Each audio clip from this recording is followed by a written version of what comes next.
amados irmãos, sejam bem-vindos a mais uma reunião desse livro maravilhoso de Apocalipse, que é a palavra de Deus maravilhosa. Estamos na mensagem de número 140, cujo título é A Besta que Vem do Mar, parte 3. E vai ter outras bestas que vêm do mar, parte 4, e assim vai, né? Porque é um tema muito amplo. Então, se o irmão se recorda da mensagem passada, mais uma vez, essa é a parte 3. Então, teve a parte 1 e a parte 2. Se você está entrando aqui pelo YouTube pela primeira vez na parte 3, te aconselho a entrar na parte 1 e a parte 2 para pegar a sequência do assunto. Quando se fala da besta que emerge do mar, nós estamos nos referindo, obviamente, amados irmãos, à questão do anticristo. E aí, nas mensagens passadas, nós falamos inúmeras vezes, né, nas mensagens passadas, quer dizer, explicamos bem para os irmãos da mensagem 1, a besta que vem do mar 1 e a 2, falamos, começamos explicando as referências no livro de Daniel sobre o anticristo. Porque o livro de Daniel, como falam várias vezes, é o Apocalipse do Velho Testamento. E o Apocalipse do Novo Testamento também é chamado, né, de Daniel do Novo Testamento. Então, como são dois livros gêmeos, são dois livros escatológicos, apocalípticos, né? Então, Daniel e Apocalipse se complementam. O livro de Apocalipse, no capítulo 13, no qual nós estamos, vai falar do versículo 1 até o versículo 10 sobre a besta que vem do mar, que é o anticristo. Do versículo 11 ao versículo 18, vai falar da besta que vem da terra, que é diferente, que é o falso profeta. E nós estamos ainda entrando em Apocalipse 13. Mas para isso, nós primeiro nos recorremos, eu estou aqui fazendo uma recapitulação rápida, nos recorremos ao livro de Daniel para entendermos todas as referências do livro de Daniel sobre o anticristo. E aí, nas mensagens passadas, falamos de Daniel capítulo 2, Daniel capítulo 7, Daniel capítulo 8, Daniel capítulo 9, com todas essas referências sobre o anticristo e o fim dos tempos. E hoje nós vamos terminar a última referência do livro de Daniel sobre o anticristo, que é Daniel capítulo 11, que nós não terminamos na mensagem passada. Então, vamos recapitular lá o Daniel capítulo 11, tá? Então vamos para lá?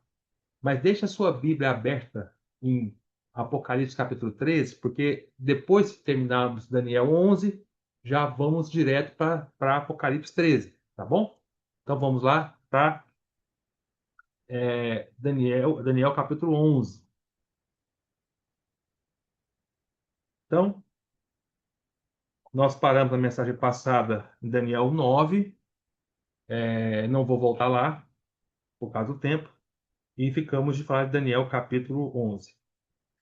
Bom, Daniel capítulo 11, os primeiros versículos, do versículo 1 de Daniel 11 até o versículo praticamente 36, 35, na verdade, está falando de quê, irmão? Está falando das guerras, as várias guerras entre os reis no plural, vários reis do norte contra os reis do sul. Nosso alvo aqui não é falar esses primeiros versículos, do versículo 1 ao versículo 35, não é nosso alvo aqui, mas eu vou explicar para os irmãos entenderem, tá? Não vou ler os versículos, são versículos muito longos, na verdade é só explicar o contexto. Então, e mais uma vez, eu digo para os irmãos que quem quiser entender o livro de Daniel, tem as mensagens que nós falamos sobre o livro de Daniel, também fizemos um estudo do livro de Daniel, versículo por versículo, foram 125 mensagens ou 126 mensagens, que vão estar no YouTube também, para quem quiser assistir. Mas muito bem. Então, no versículo 1 ao versículo 35, quando conta a história das guerras, das várias guerras entre os reis do norte e os reis do sul. Que reis do norte e reis do sul são esses? Vocês se recordam que quando você recorda aquela imagem de Daniel 2, que Nabucodonosor, o sonho que ele teve. Então, lembra aquela imagem? Tinha a cabeça era de ouro, que representa o Império Babilônico, o primeiro grande império gentil que dominou o mundo inteiro, o primeiro grande império mundial. o mundo inteiro daquela época, não é? Que correspondia praticamente à região do Mar Mediterrâneo ali, Oriente Médio, um pouquinho da Ásia e norte da África.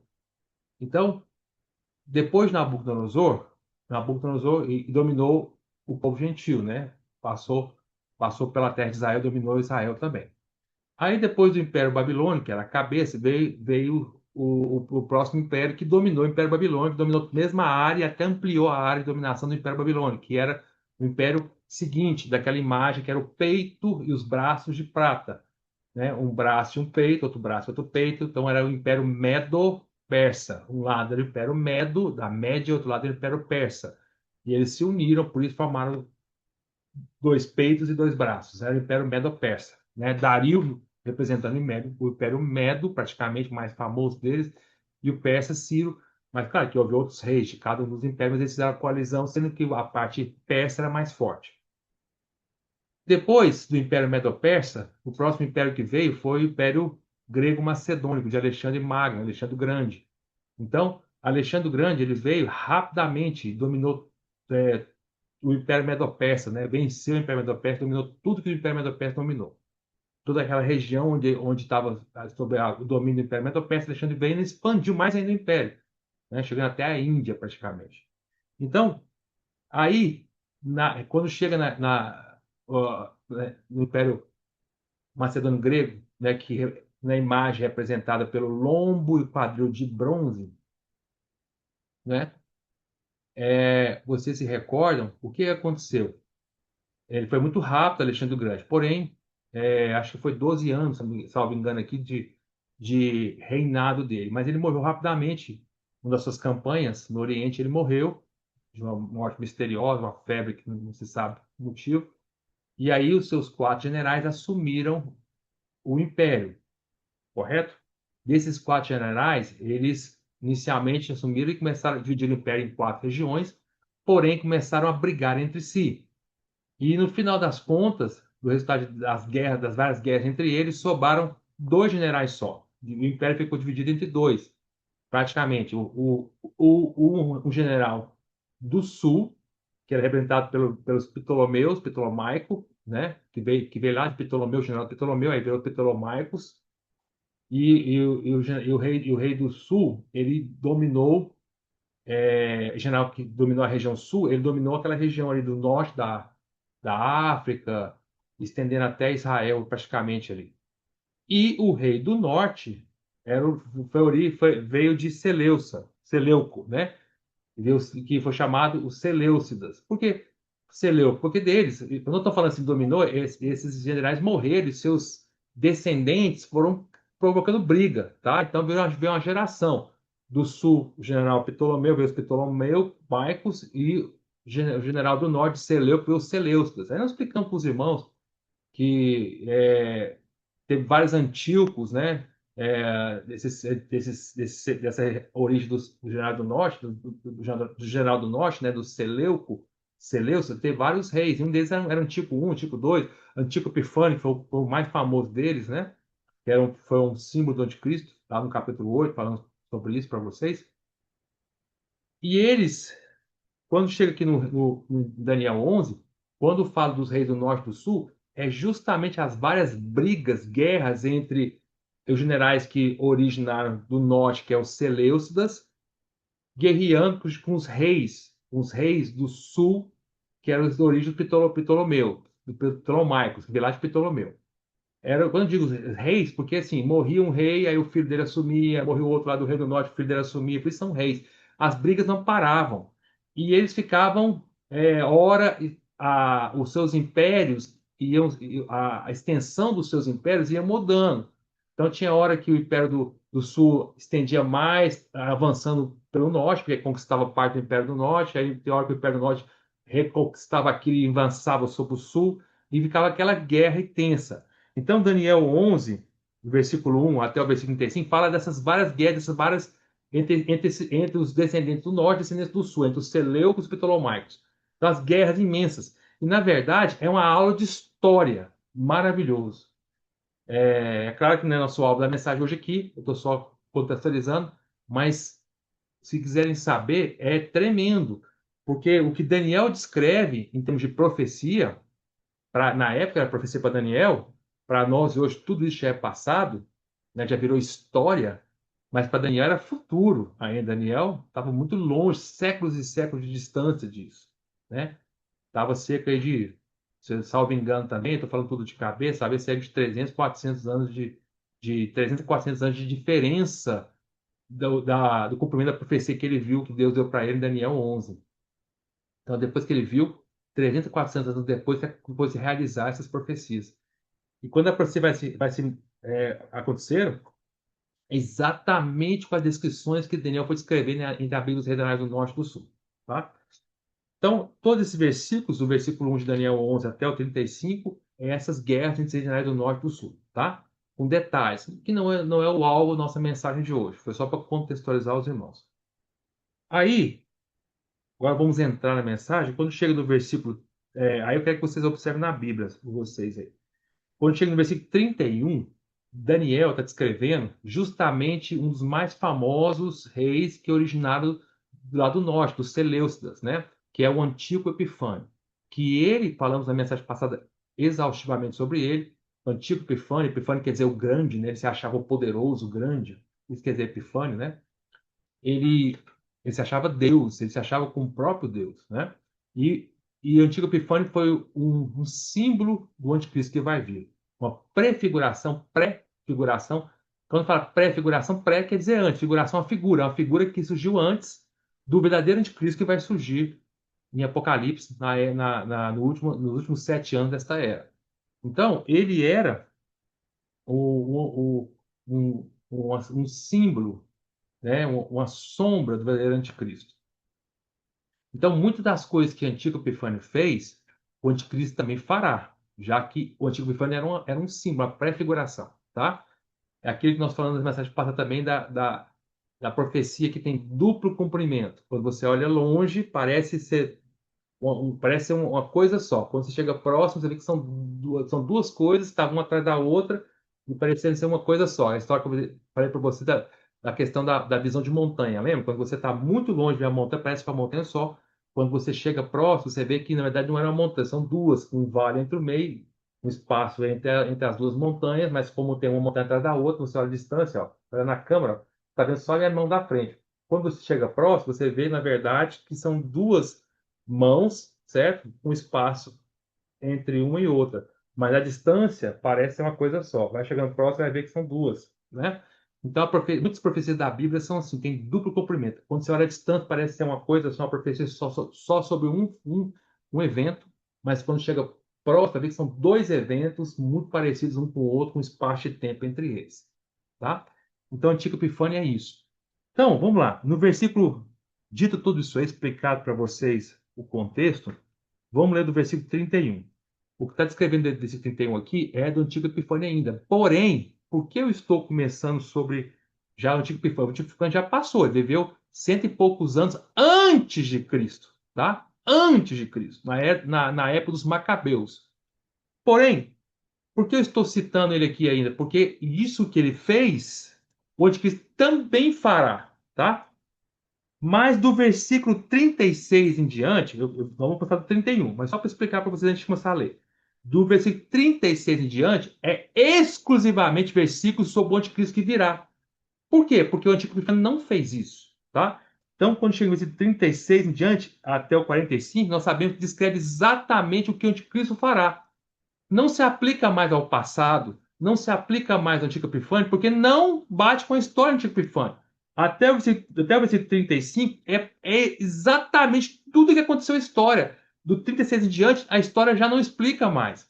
Por isso, todos os estudiosos sabem que o versículo 36 até o final do capítulo 11, que é o versículo 45, diz respeito ao anticristo que virá. São fatos que ainda não aconteceram. Tá bom? Mas do 31 ao 35 já aconteceu, porém, vamos ler, porque também são coisas que o anticristo também fará, já que o Antigo Epifânio também já fez. Certo, irmãos? Então vamos lá, versículo 31. Fala assim: dele quem? Né? Dele quem? Dele, o anticristo. Sairão, dele, Antigo Epifânio e anticristo, tá? Sairão forças que profanarão o santuário, a fortaleza nossa, e tirarão o sacrifício diário, estabelecendo a abominação desoladora. Isso o Antigo Epifânio fez, e o Anticristo também fará. O que o Antigo Epifânio fez na época? Né? Ele, o Antigo Epifânio, ele tinha, como ele era de origem grega, né, os seus antepassados era um dos generais do Império Grego Macedônico, né, e também nessa época ainda estavam sob o mundo estava sob ainda domínio dos gregos, até que os romanos vieram depois tomar o domínio todinho que os gregos tinham. O Antigo Epifânio ele tinha uma grande admiração pela cultura helenista dos gregos. Então, onde ele invadia, ele e todos os outros reis do norte e do sul iam impondo a cultura grega. Apesar que a maior região de domínio de Antigo Epifânio foi justamente a região da Síria. Por isso que tem a Antioquia da Síria e a Antioquia da Pisídia na Bíblia. São duas cidades que foram construídas para homenagear os vários Antíocos que tiveram, tá? Por isso chama Antioquia. Expliquei para vocês sobre isso. Então, quando o Antigo Epifânio ele entrou na terra de Israel, lá cento e poucos anos antes de Cristo, ele havia o templo, né? O templo ali era o templo que Zorobabel tinha construído. Era o templo, era o segundo templo, né? Que foi reconstruído quando o primeiro templo era o templo de Salomão, foi destruído na Nabucodonosor. Aí o povo ficou 70 anos cativo na Babilônia, lembra? Depois Ciro deu a ordem para eles voltarem, e aí voltaram, né? Não todos, né? Cerca de 50 milhões de pessoas, perdão, cerca de 50 mil pessoas, né? Voltaram para reconstruir cerca, né? A gente não sabe, não precisa. 50 mil pessoas voltaram para reconstruir a terra de Israel, começando pelo templo, com Zorobabel e Josué, o sumo sacerdote Josué e Zorobabel, o governador Zorobabel, reconstruíram o templo, depois veio a reconstrução da cidade, Jerusalém, depois os muros, com Neemias, né? E as Neemias ele reconstruindo os muros. Então, e assim foi reconstruída também a terra de Israel, a nação de Israel. E esse segundo templo era o templo de Zorobabel. Na época que Antíoco Epifânio invadiu a terra de Israel, ele pegou e invadiu também o templo. Então, quando fala assim, dele saíram forças, que do Antíoco Epifânio que agiu como o anticristo vai agir, ele saiu forças malignas que profanou o santuário. Profanar é quando você torna alguma coisa pura e impura. O que ele fez? Ele entrou dentro do templo. Nenhum gentil podia entrar dentro do templo. Ele era gentil, ele era grego. Ele entrou dentro do templo, não só na área externa do ato exterior, mas ele entrou dentro do dentro do santo lugar, né? Dentro do santo lugar, invadindo o santo lugar. Por isso que ele está profanando. E não só isso, mais do que isso, ele pegou um porco, matou um porco e pegou o sangue dos porcos e aspergiu no templo todinho. Vocês sabem que para os judeus, os porcos são considerados animais impuros, e ele pegou o sangue desse porco de propósito, de maldade mesmo, e aspergiu em todo o santo lugar, profanando o santuário. E aqui Daniel coloca assim, ó, profanar o santuário é a fortaleza nossa, porque para os judeus o santuário era a fortaleza deles, tá? Quando fala santuário, diz respeito ao templo com o santo lugar e o santo dos santos, tá? E não só isso, aí fala, e tirarão o sacrifício diário.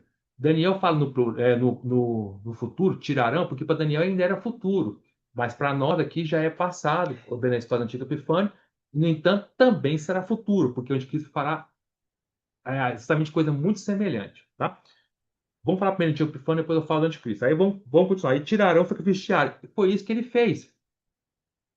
Ele, Antigo Epifânio, ele não só profanou, mas também ele fez com que os judeus parassem com todos os sacrifícios diários. Você sabe que os judeus tinham que fazer vários sacrifícios diários no templo.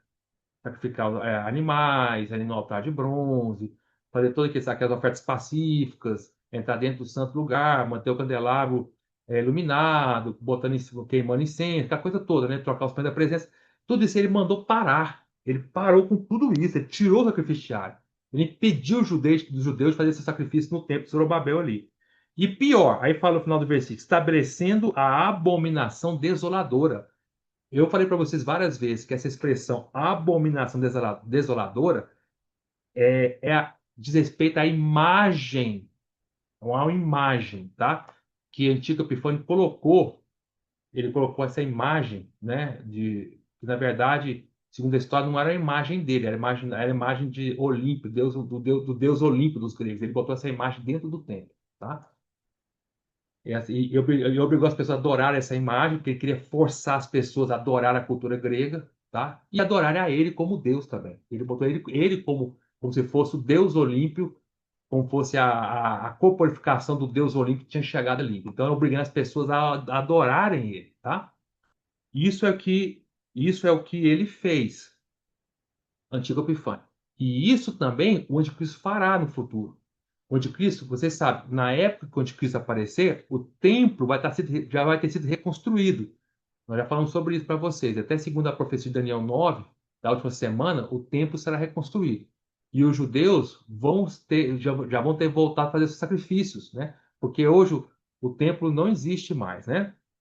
Esse segundo templo que Antigo Epifânio profanou, que era o templo de Zorobabel, anos depois, com o aparecimento de Herodes, né, os Herodes, vários Herodes que teve, eles pegaram, ampliaram o templo de Zorobabel, que era um templo muito humilde, muito simples.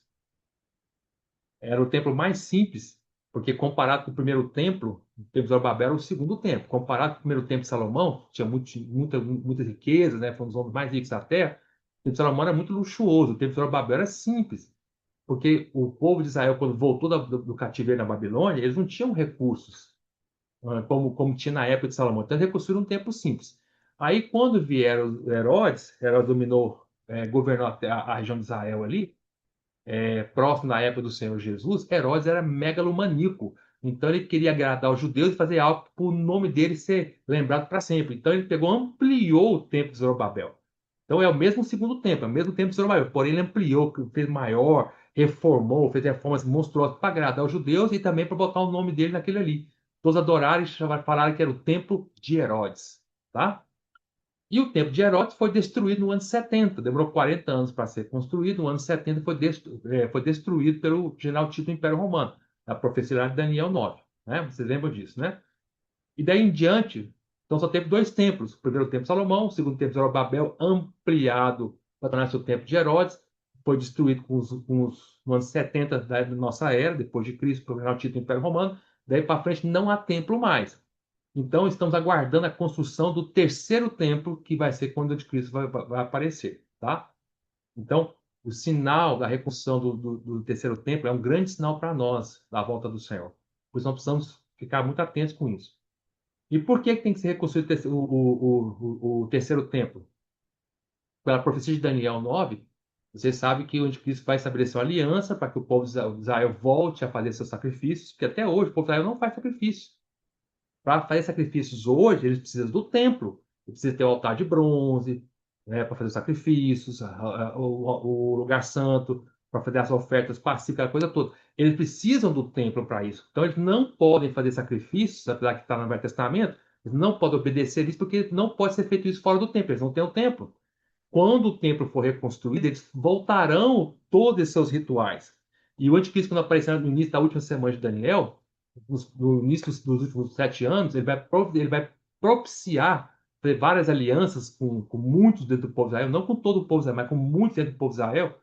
Segundo Daniel 9, ele vai fazer uma aliança e o povo de Israel vai voltar a ter paz sobre a mão do anticristo, né? Para reconstruir o templo. Vai ser construído muito rápido. Inclusive, vocês sabem que tem o Instituto do Templo lá em Israel, atualmente, e que é comandado por uma versão radical dos judeus, né, que querem reconstruir o templo, querem seguir ortodoxo, querem seguir a linha, o que a Bíblia fala, e já estão todos os materiais preparados para reconstruir o terceiro templo. Eles só não reconstroem por causa do Domo da Rocha, ali atrás. Ó. O Domo da Rocha, aquela coisa brilhante ali. Ó. Porque lá no Domo da Rocha que estava a posição exata do segundo templo e do primeiro templo. Então, ele só pode reconstruir no local exato onde ele estava o templo no passado. E como aquele lugar é o segundo lugar mais santo para os muçulmanos, eles não podem destruir no momento, não é guerra. Porém, isso vai ser destruído, esse segundo dom vai ser destruído. Quando destruir, aí sim é a chance que os Deus vão ter de reconstruir o templo naquele lugar ali, tá? exatamente aquele lugar ali onde está o Domo da Rocha. Eu apontei ali é na imagem ali atrás, vocês estão vendo, né? O Domo da Rocha ali. E aí, quando reconstruir o segundo templo, eles vão voltar com os sacrifícios, tá? Aí, o que o anticristo vai fazer? Quando tiver terminado a primeira metade de 7 anos, os primeiros 3 anos e meio, ele vai morrer, segundo Apocalipse 13 fala, ele vai ressuscitar e ele vai ser uma outra pessoa, o mesmo corpo, mas com o espírito de outra pessoa, o espírito, vamos falar aqui essa mensagem sobre isso, e ele vai se transformar. Aí ele vai ser a besta que emerge do mar realmente, né? Vai ser um anticristo que vai destruir, vai romper a aliança com Israel, vai perseguir o povo de Israel, perseguir o mundo inteiro. Vamos falar várias características dele hoje aqui também. E vai fazer justamente isso que Antíoco Epifânio fez. Ele vai profanar o templo novamente, assim como Antíoco Epifânio fez 100 e poucos anos antes de Cristo, o anticristo vai fazer também. Vai profanar o templo, o santuário, a fortaleza dos judeus, vai tirar o sacrifício diário, vai mandar parar tudo e vai estabelecer a imagem agora. Só que vai ser uma imagem vai ser uma imagem dele próprio agora, né? Ele vai criar uma imagem para ele próprio e essa imagem chama-se a abominação desoladora ou abominável desolação, como o Senhor Jesus falou em Mateus capítulo 24, e vai colocar a imagem dele no santo lugar do templo e vai mandar as pessoas adorarem a imagem dele e a ele, como Deus, tá bom? Então vamos voltar para o versículo 32 aqui. Então, o versículo 32 de Daniel 11 ainda está falando de Antigo Epifânio, mas lembre-se, o que falar para o Antigo Epifânio também vale para o Anticristo. Então vamos lá. 32. Aos violadores da aliança, ele com lisonjas perverterá. Como que quer dizer isso? Naquela época, o Antigo Epifânio, ele conseguiu dominar o povo de Israel, não só pela força militar, mas também ele foi conquistando parte dos judeus radicais daquela época, tá? Ele, ele ele começou a fazer alianças com lisonja, né?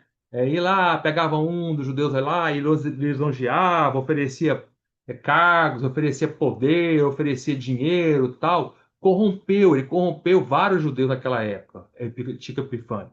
Por isso chama violadores da aliança. Quem que está violando a aliança ali? Era parte dos judeus que violaram a aliança para se unir com o lado de Antigo Epifânio por causa das lisonjas, do dinheiro e do poder que ele oferecia, tá?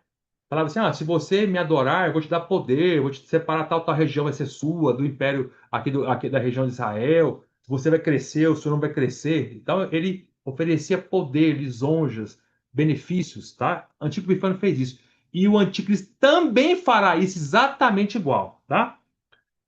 E por isso aí, na época de Daniel, nós falamos várias mensagens práticas sobre isso. Aí nós falamos para os irmãos, não sei se vocês se recordam, irmãos, cuidado com as lisonjas. Cuidado com as lisonjas, tá? Cuidado com os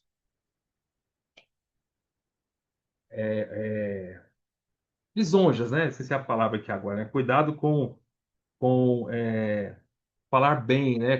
Como é que fala, né? Bom, daqui a pouco eu vou lembrar. É, nós vamos tomar muito cuidado. Elogios. Ah, demorou para sair.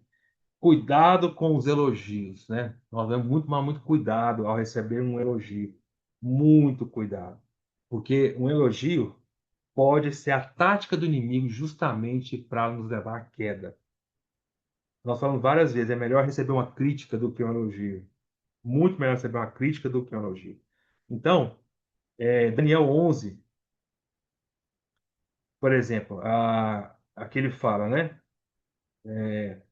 No 32,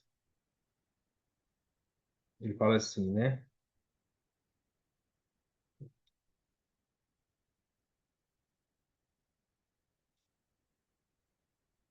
É, com lisonjas perverterá, mas o povo que conhece ao seu Deus se tornará forte e ativo. Justamente havia naquela época, dentre alguns do povo de Israel, que não aceitaram o que o antigo Epifânio oferecia. Pelo contrário, por quê? Porque eles conheciam a Deus.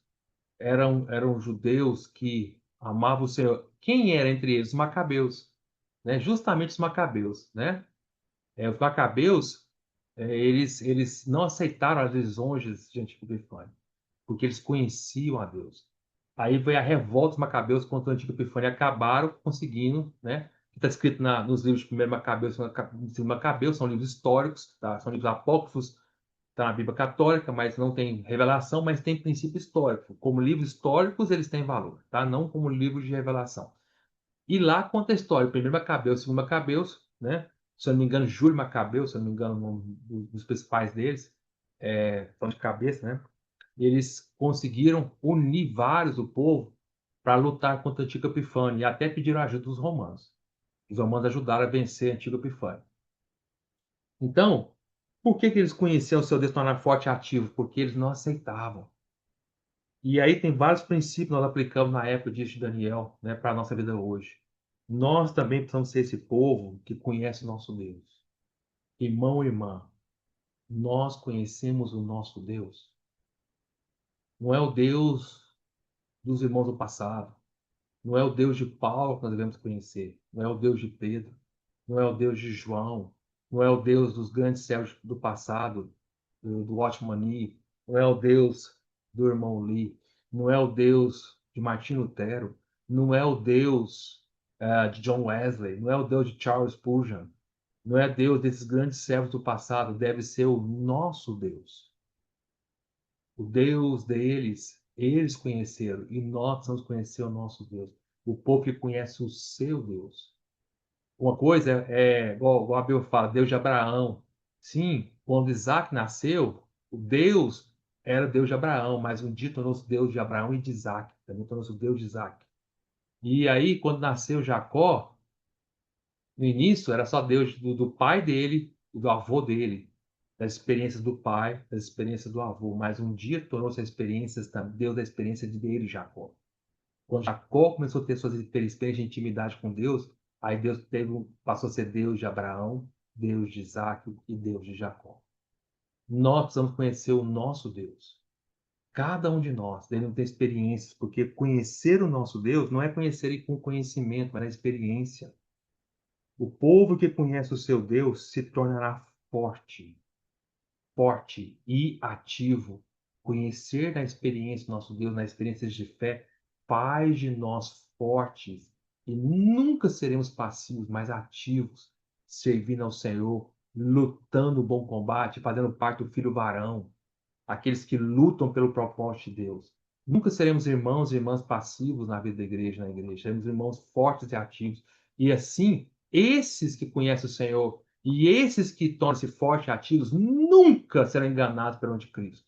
Nunca aceitarão. Foi isso que aconteceu dos macabeus. Eles não aceitaram o que o antigo Epifânio fez. E também isso acontecia também na época do anticristo. Ou seja, todos os judeus vão fazer aliança com o anticristo? Não, só uma parte, porque muitos não aceitarão. E crentes também não aceitarão que ficar nessa terra, não aceitarão. E esses crentes que não aceitarem vão buscar o Senhor e vão crescer espiritualmente na marra por causa da grande tribulação, e muitos serão mortos por causa por não aceitarem a marca da besta, não aceitaram o anticristo, tá bom? Vamos continuar, versículo 33. Fala, os sábios entre o povo ensinarão a muitos. O que quer dizer isso? Naquela época de Epifânia, havia judeus sábios ali, rabinos sábios, que começaram a ensinar o povo a não adorar o antigo Epifânio.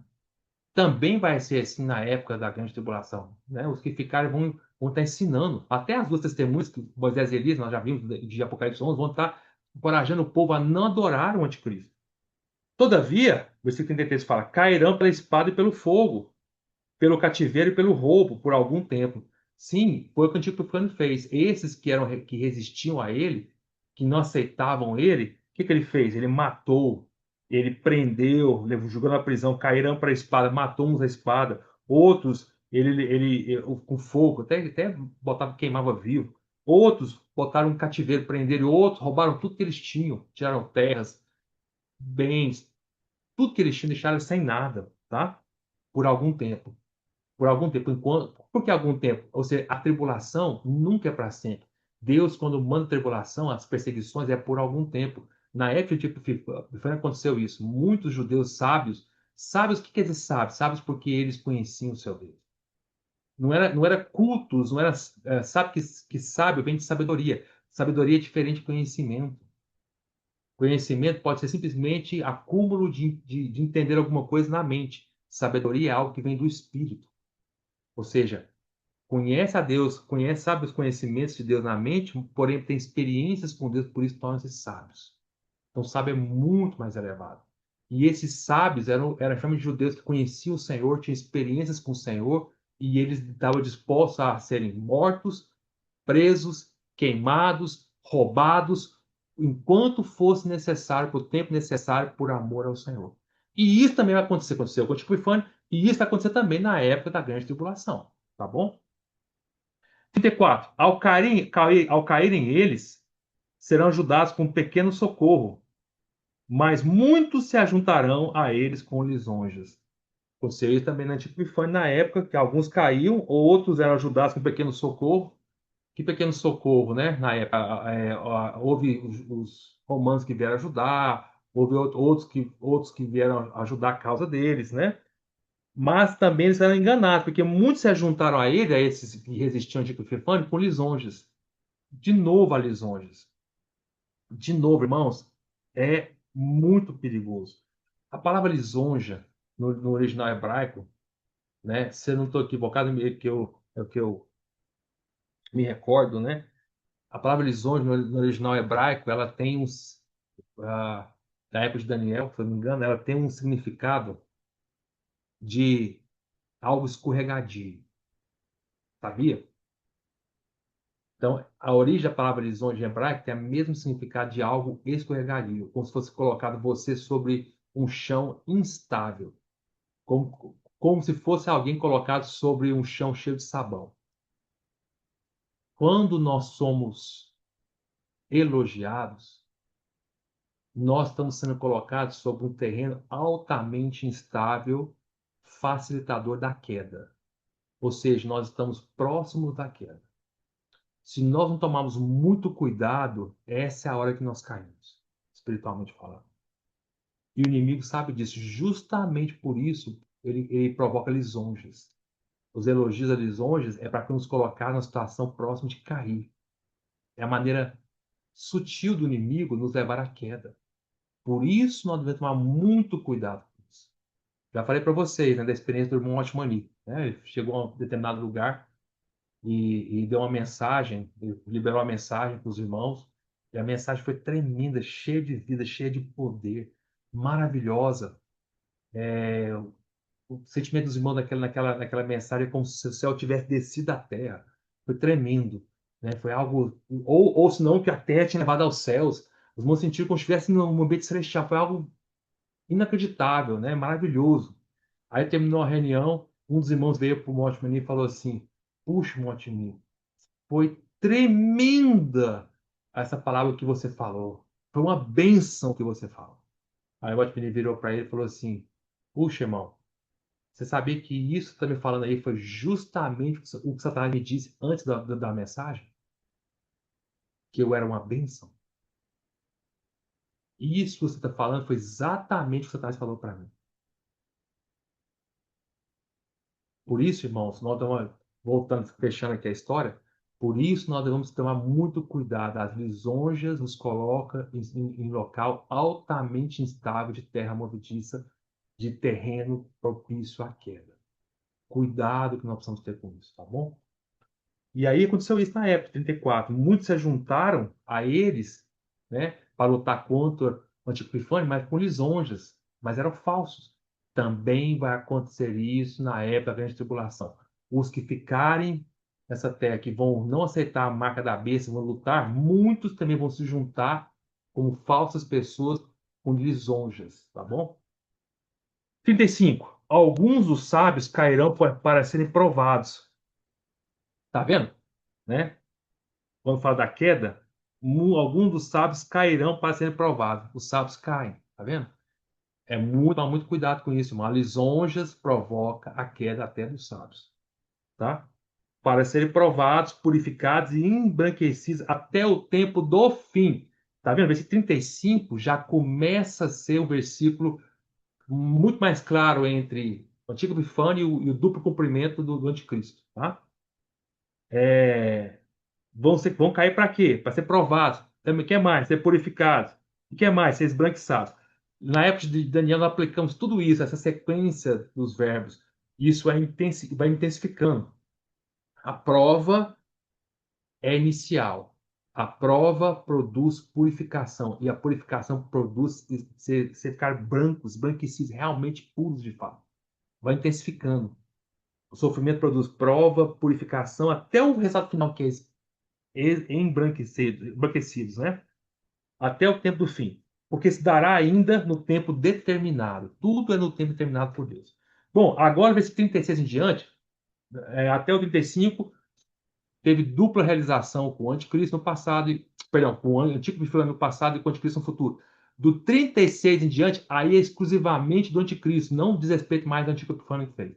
Agora é só do anticristo. Agora tudo que eu vou ler, irmãos, esquece o antigo Epifânio, agora tudo será futuro. E vamos observar as características do anticristo aqui para frente, claramente. Vamos lá. Este rei, quando fala este rei, já está falando claramente do anticristo. Por que fala este rei? Porque ele vai ser rei sobre toda essa terra. Ele vai vir, lembra? Ele vai vir de 10 reis, de 10 governos, 10 reis lá da Europa.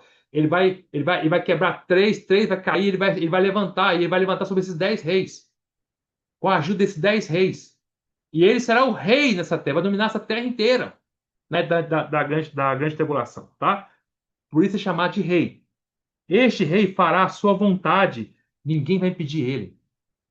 E se levantará e se engrandecerá sobre todo Deus. Por que sobre todo Deus? Vai botar ele como Deus absoluto. Vai falar que qualquer Deus que existe nessa terra é falso. Ele é o Deus verdadeiro. Vai falar isso. Contra Deus, o minúsculo. Por que fala contra Deus, o minúsculo? Porque todos os falsos deuses vai falar que eles são falsos e ele é o verdadeiro Deus. Mas também vai se levantar contra o único verdadeiro Deus, maiúsculo, que é o Deus dos deuses, né? Que é o Deus verdadeiro, que é o nosso Deus. Contra o Deus dos deuses falará coisas terríveis, incríveis. Vai ser profanar, blasfêmia, lembra?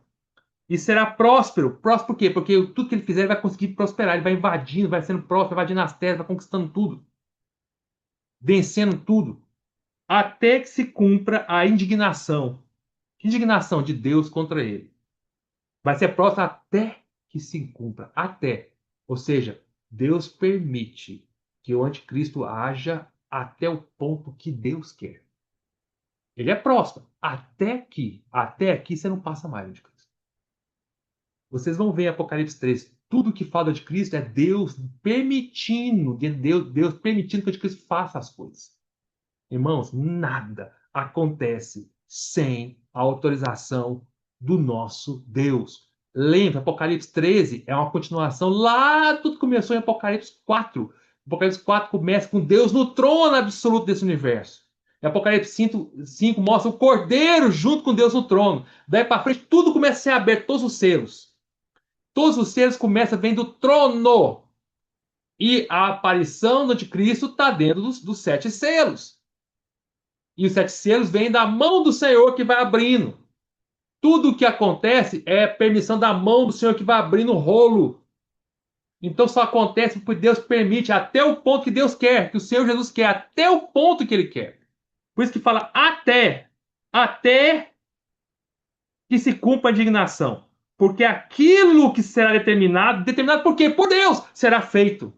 Deus determinou tudo. E tudo mostra a vitória do Senhor. Ele vai vindo, a vitória de Cristo vai vindo até quando você fala assim: acabou, já foi cumprir o que precisava ser cumprido, agora você vai ser derrotado. 37. Não terá respeito, o anticristo não terá respeito aos deuses de seus pais. Por que Deus de seus pais? Vocês sabem que o anticristo, nós falamos nas mensagens passada, que muito provavelmente, em termos de sangue, origem, ele deve ter origem greco-macedônica. Porque ele é oriundo lá lá Daniel 8, ele é oriundo do Império Greco-Macedônico. Aqui também é. Daniel 11 está falando dos reis do norte e do sul, lembra? E reis do norte e do sul, tanto os reis do norte quanto do sul são de origens greco-macedônicas. Então, ele vai ter origem provavelmente dos gregos macedônicos, mas em termos de poder e domínio do Império Romano, tá? Temos de origem, descendência, provavelmente grego-macedônico. Nós usamos para provavelmente porque nós não temos como bater martelo essas coisas, mas é o que a Bíblia nos mostra que nós conseguimos entender. Quando fala que ele não terá respeito aos deuses dos seus pais, é porque ele não vai estar nem aí para as origens grego-macedônicas dele. Os gregos tinham vários deuses da mitologia grega. E lá na Grécia, hoje, eles seguem, a greco-macedônica, eles seguem quem? A igreja ortodoxa. Então, o anticristo vai ter nem vai ter nem respeito pela igreja ortodoxa, pelo cristianismo, pelos deuses dos gregos do passado. Tá nem aí para tudo isso. Tá? E a segunda parte, nem ao desejo de mulheres. Interessante, né? O que quer dizer isso? Isso quer dizer que o anticristo não vai ceder a nenhuma tentação de mulher. E isso, irmãos, nos dá uma grande luz. O Senhor Jesus uma vez falou, lá nos evangelhos, que os filhos das trevas, diz- quando diz respeito aos incrédulos, são mais prudentes que os filhos da luz, que diz respeito aos crentes. O próprio Senhor Jesus falou que muitas vezes os incrédulos são mais prudentes que os crentes. E é interessante, isso aqui é uma grande luz. Quando eu li isso, irmãos, nós só temos que nos arrepender diante do Senhor e pedir perdão. Por quê? Porque o anticristo, ele nunca vai ceder ao desejo de mulheres. Várias mulheres vão tentar, né, ter relação com ele, aquela coisa, e fazer ele fazer os desejos delas. Ele não está nem aí. E por que que eu digo que nós temos que nos arrepender? Porque na história da Bíblia e também na história da igreja, quantos grandes servos de Deus caíram por causa dos desejos das mulheres? Quantos, irmãos? Pode ser válido para vocês. Sansão caiu porque ouviu Dalila. Davi, um homem segundo o coração de Deus, caiu porque foi o desejo de Batseba. Quantos, irmãos? Salomão, filho de Davi, o homem mais sábio na terra, terminou sua vida de maneira terrível, no fundo do poço, por causa das mulheres que perverteram seu coração. Isso nós estamos falando da Bíblia. Isso são alguns que eu estou me recordando aqui. Deve ter outros aqui que você pode estar, nem estar lembrando aqui, né? Então, vários homens de Deus caíram por causa das mulheres. E na história da igreja, quantos servos de Deus caíram por causa de mulheres? Quantos, irmãos? Inúmeros grandes servos de Deus caíram por causa de mulheres.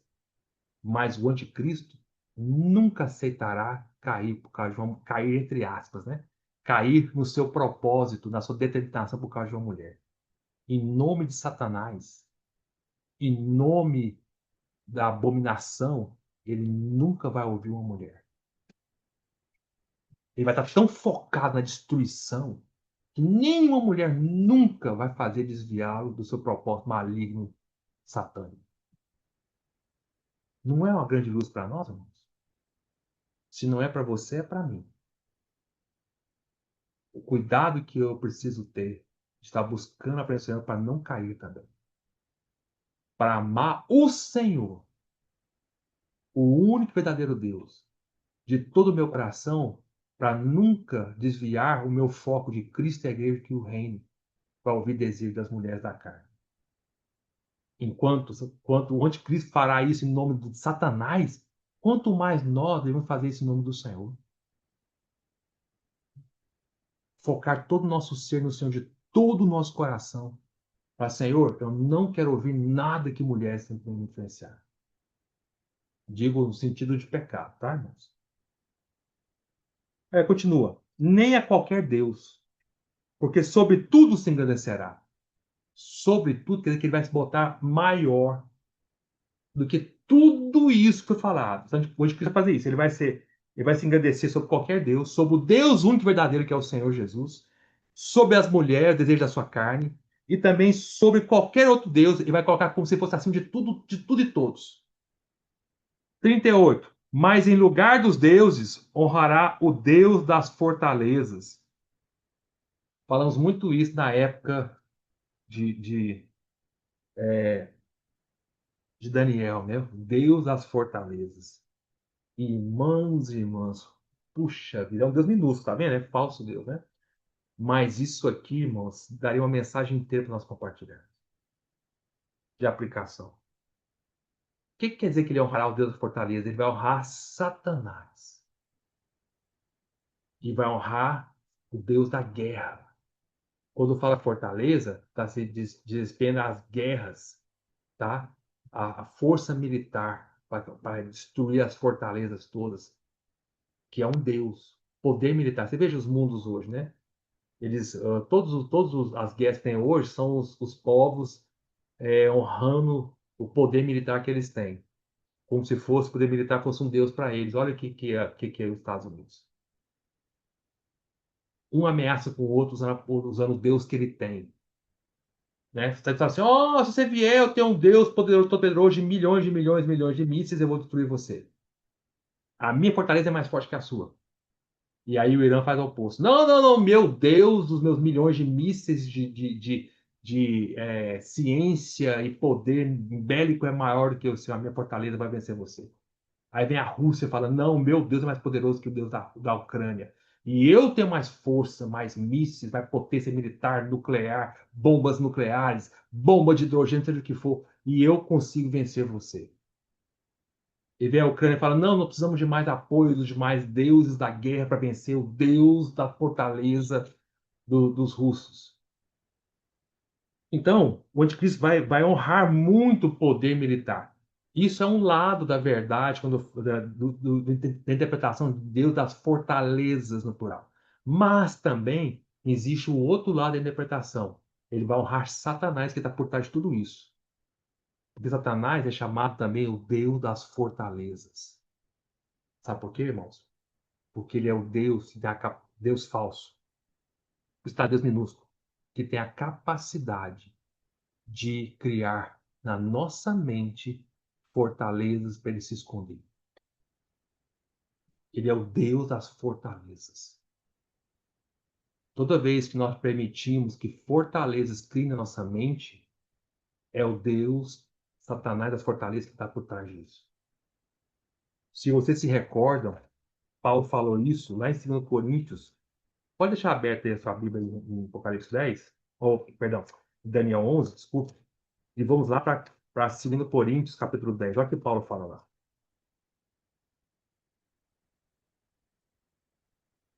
Paulo fala assim, quer ver? Ó? Versículo 3. 2 Coríntios 10, 3. Paulo fala assim,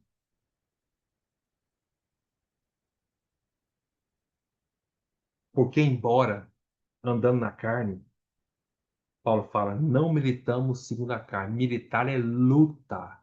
Militar segundo a carne, militamos vem de militar, força, guerra. Não militamos segundo a carne. Paulo fala assim, mesmo que a gente viveu nessa carne, quando Paulo fala que viveu na carne, quer dizer que ele estava vivendo na carne, quer dizer que ele tinha um corpo físico, ele não era um espírito, estava andando nessa terra, né, fisicamente. Mesmo andando, ele era como qualquer ser humano. Você andar a olhar para Paulo, ele era como qualquer ser humano. Tinha carne, tinha fome, tinha desejos, tinha tal. Ele é um ser humano. O que quer dizer andando na carne? Mas ele andava na carne, era como qualquer ser humano, mas ele não lutava segundo a carne. Ele não usava o Deus das fortalezas. Aí ele continua. Porque as armas, Paulo fala, da nossa milícia, do nosso poder, não são carnais, não são do Deus das fortalezas de Satanás. E sim poderosas em Deus, vem de Deus, Deus único e verdadeiro para destruir fortalezas, no plural, anulando nós sofismas. Sofismas são meias verdades e toda altivez, orgulho que se levante contra o conhecimento de Deus e levando cativo todo pensamento, por isso que são fortalezas da mente, a obediência de Cristo. Estamos prontos para punir toda desobediência, destruir toda a fortaleza de Satanás na mente. uma vez completa a vossa submissão. Tá vendo, irmãos? Paulo está explicando aqui que o Deus das fortalezas, o falso Deus minuto das fortalezas, Satanás, cria fortaleza na nossa mente, na minha e na sua. E é isso que o anticristo vai honrar, o Deus das fortalezas. Esse sentido de Deus de fortaleza quer dizer que o anticristo vai honrar não só Satanás, no sentido do poder bélico, mas também no sentido de criar fortaleza na mente das pessoas. Ele vai ser ótimo anticristo para honrar Satanás que cria fortaleza nas pessoas. Vai ser tão brilhante intelectualmente, vai falar com tanto propriedade no seu falar, que muitas pessoas vão ser enganadas. Ele vai criar fortaleza na mente das pessoas facinho, porque está honrando Satanás, Satanás que está criando isso na mente das pessoas. É isso que ele vai honrar. Ele não tem honra por Deus nenhum, mas o Deus das fortalezas ele honrará totalmente o de Cristo. Por isso, irmãos, nós não podemos ter nada a ver com Deus das fortalezas. Nós devemos falar, Satanás, você não tem lugar na minha mente. A minha mente não vai esconder nenhum pensamento de desobediência a Cristo. Pelo contrário, Satanás, a minha arma, elas não são carnais, são poderosas para destruir, para poderosas em Deus, mais fortes que as fortalezas de Satanás, para destruir as fortalezas que ele cria na mente, anulando os sofis, as meias verdades. Irmão, irmã, vamos deixar Satanás ser destruído pelo poder de Deus em nós. Satanás em mim? O que é isso, irmão Gustavo? Eu não estou falando da pessoa dele, estou falando do que ele cria das fortalezas, estou falando dos conceitos que ele cria. Que parecem ser muito bons, mas que é sofismas, são meias verdades. Não existe meias verdades, né, irmão? A palavra sofisma quer dizer isso. Sofisma quer dizer meia verdade. Existe uma meia-verdade? Claro que não. Ou é verdade ou é mentira. Não tem como ser meia-verdade. Porém, o sofista pega uma mentira e faz parecer uma verdade. Por isso que chama-se meia-verdade. É uma falsa verdade. Quantos cristãos não deixam os seus conceitos, ainda que eles aprenderam a palavra de Deus, conceitos errados que eles aprenderam da palavra de Deus, serem destruídos. Eles se apegam aos seus conceitos do passado, mesmo vendo a palavra de Deus brilhando agora aos olhos dele, mostrando qual é a verdade da palavra, eles não desistem dos seus conceitos, eles não abrem mão, porque Satanás já criou uma fortaleza na mente deles. Eles se apegam a meias verdades, mentiras erradas da palavra de Deus que eles aprenderam. Mesmo diante da luz. Mas quando nós. Por isso você fala, destruir sofias e toda altivez que se levante contra o conhecimento de Deus. Você acha que quando Paulo falou isso, está falando de quem? Lê o contexto. Ele estava falando dos judaizantes que vinham até os locais onde Paulo pregava. Os judaizantes vinham com meias verdades, falando: não, vocês têm que cumprir a lei. Não, você tem que seguir crime, também seguir a lei. A lei é algo de Deus. Não, Paulo é apóstolo, também somos apóstolos. É desse jeito. Eles não vinham falando assim, vamos seguir Satanás. Não. Eles vinham falando assim, vamos seguir a lei. É algo bom, é a lei. A lei reflete Deus, é ótima. Deixa-se ser circuncidados. Eram coisas boas. E os cristãos, que eram ex-judeus que haviam se convertido, agora ficavam com meias verdades. E aí, eu me circuncido, eu sigo a lei ou eu vou seguir a Cristo, a graça, a fé? E aí? Aí ficava aquela luta. Tá vendo, irmãos? As lutas que Satanás cria não são com coisas mundanas, são com falsos entendimentos que nós temos da palavra de Deus. Vamos prosseguir, acho que já ficou bem explicado para os irmãos. Deve ser 38. Aí, 38, Daniel 11, 38. A um Deus que os seus pais não conheceram, honrará com ouro, com prata, com pedras preciosas e com coisas agradáveis. Quem? Satanás. Com quem que ele vai honrar Satanás? Ele vai honrar com quem? Com ouro, prata e pedras preciosas. Interessante, irmãos. Vocês sabem que ouro, prata e pedras preciosas, no Novo Testamento, é o símbolo do Deus triuno. Ouro representa a natureza de Deus, prata, a redenção de Cristo, pedras preciosas, a ação transformadora do Espírito.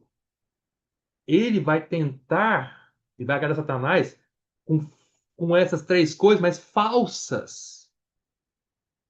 Você vai olhar para o reinado de Cristo e vai achar que ele parece realmente com Deus. Parece que ele realmente parece com coisas de Deus, com coisas de ouro, natureza divina, santidade. Ele parece com coisas de prata da redenção de Cristo. Ele parece com pedras preciosas, que é a transformação do Espírito. Mas tudo isso é falso. E é por isso que Apocalipse 13, quando fala da besta que surge da terra, falando do falso profeta, que vai honrar o anticristo, vai dizer que o falso profeta tem a aparência de cordeiro, mas tem uma boca terrível, né? Lembra-se disso? Mas fala com a boca do dragão. A aparência parece com Cristo de cordeiro, que é o cordeiro de Deus, mas a boca fala totalmente diferente do que a aparência é. A boca revela a realidade, o falar. E é por isso, irmãos, que a grande Babilônia de Apocalipse 17, terrível, a grande Babilônia, ela está totalmente vestida de ouro, prata e pedras preciosas. Porém, é só aparência, é só vestidura. Se você arranhar ela, o interior é cheio de podridão. Por isso que fala que ele vai honrar Satanás com essas coisas. Ou seja, para aparentar o Deus triuno, mas falso, e coisas agradáveis. Tudo que for agradar a Satanás, ele vai fazer. 39. Daniel 11, 39. Com o auxílio de um Deus estranho, quem? Satanás. Agirá contra as poderosas fortalezas. Aqui já está falando que ele vai. Poderosas fortalezas já está no sentido aqui dos poderes militares. Ele vai conseguir invadir os países todos que têm grandes fortalezas militares e vai conseguir vencer tudo. Nenhum país vai conseguir se opor a ele. Nenhum país mais poderoso que você vai conseguir se opor a ele. Nem Rússia, nem Estados Unidos, ninguém com seu poder militar vai conseguir se opor a ele. Vai dar tanto poder para ele que ele vai conseguir invadir qualquer coisa que ele quiser. Tá? E aos que o reconhecerem, aqueles que adorarem ele, aceitarem o nome da besta, multiplicar-se-á a honra, e fá-los a reinar sobre muitos, e lhes repartirá a terra por prêmio. Tá? É o que ele vai fazer. Onde ele for invadindo, ele vai oferecendo para as pessoas que honrarem ele poder, domínio, governo, repartir o poder para as pessoas. Onde Cristo vai fazer isso? Lembre-se que essa foi uma das tentações de Satanás, e hoje Cristo vai fazer isso com o auxílio de Satanás, um Deus estranho, né? Mas lembre-se que foi justamente que Satanás ofereceu ao Senhor na tentação de Mateus 4. Você se me adorares. Lembra, gente, como é que vai Mateus 4? Vamos ler lá? Vou ler para os irmãos, rapidinho. Não precisa abrir, não. Vou ler para os irmãos. Mateus 4. Satanás virou assim para o Senhor, né? E falou assim, quer ver, ó? Mateus 4:8. Capítulo 4, versículo 8. Levou ainda o diabo a um monte muito alto, mostrou-lhe todos os reinos do mundo e a glória deles. E lhe disse: Tudo isso te darei, se prostrado me adorares. Tá vendo? Essa é a tática de Satanás, porque tudo está sob a mão dele. Ele é o príncipe deste mundo. E é ele que vai fazer a mesma coisa com o anticristo.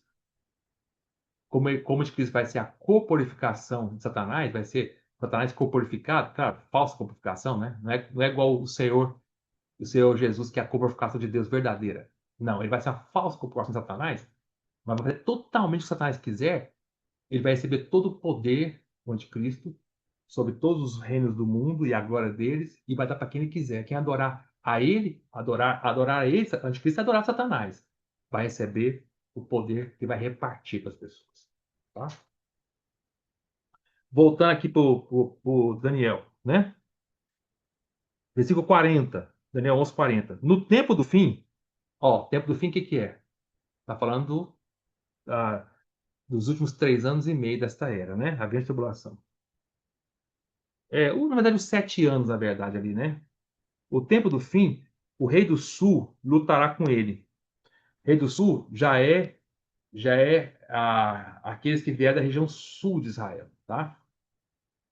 Aí da região do norte da África, tudo. Vai lutar com ele, vai se unir ao anticristo. Aqui não é lutar contra ele, é lutar com ele, tá? No tempo do fim, o rei do sul o rei do sul são aqueles que vieram do sul. Vai lutar, vai se unir com o anticristo.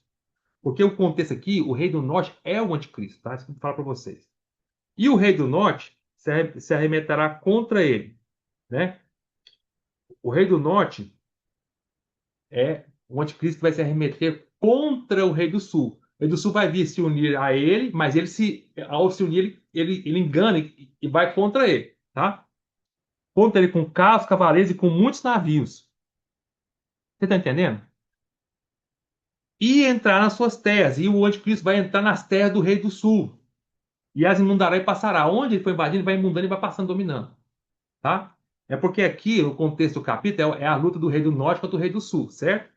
Mas no versículo 36, este rei que fala no versículo 36, este rei é o rei do norte, que é o anticristo. O rei do sul vai vir para fazer uma aliança com ele, né? Ou seja, o pessoal os reis da região sul, do Egito, tal, vai querer fazer uma aliança com o anticristo. Só que para lutar com o anticristo, assim, deixa eu lutar com você, anticristo.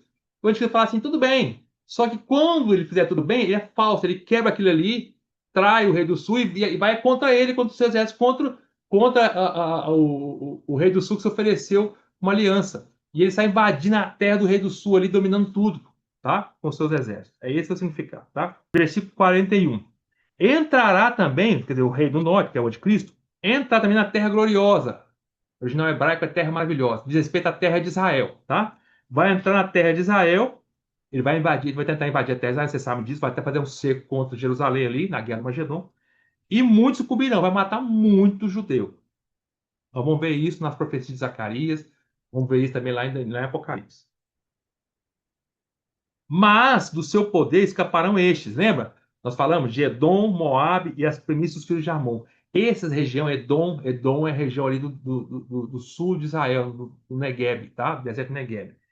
Moabe é a região da Jordânia. E as primícias dos filhos de Amon também é a região sul ali de Israel. Então, quem estiver nessa região vai escapar do poder do anticristo. Lembra que nós falamos que o deserto provavelmente vai ser essa região aqui onde a mulher vai fugir, tá? Ali em Apocalipse 12. Versículo 42. Estenderá a mão também contra as terras, e a terra do Egito não escapará. Tá vendo? A terra do Egito é do rei do sul. Apoderar-se-á dos tesouros de ouro e prata e de todas as coisas preciosas do Egito. Vai poder todo o poder. Os líbios e os etíopes o seguirão. Tudo isso vai acontecer. Mas, pelos rumores do Oriente e do Norte, será perturbado. Por quê? Porque vocês vão ver em Apocalipse, vocês vão ver os rumores do Oriente vai ser aqueles milhões de cavaleiros que vão vir lá do Oriente, lembra? Vai secar o rio Eufrates e vão cruzar aqueles 200 milhões de cavaleiros que vão vir, tá? Ele vai ficar perturbado com aquilo. E também rumores do norte é a região da Rússia. Aí sim, a região da Rússia vai vir. A guerra é a guerra de Gog e Magog. Falei isso aqui é o 37, que vai ser o Magedon. Esse é o primeiro cumprimento de Gog e Magog. O segundo é no final do milênio, tá?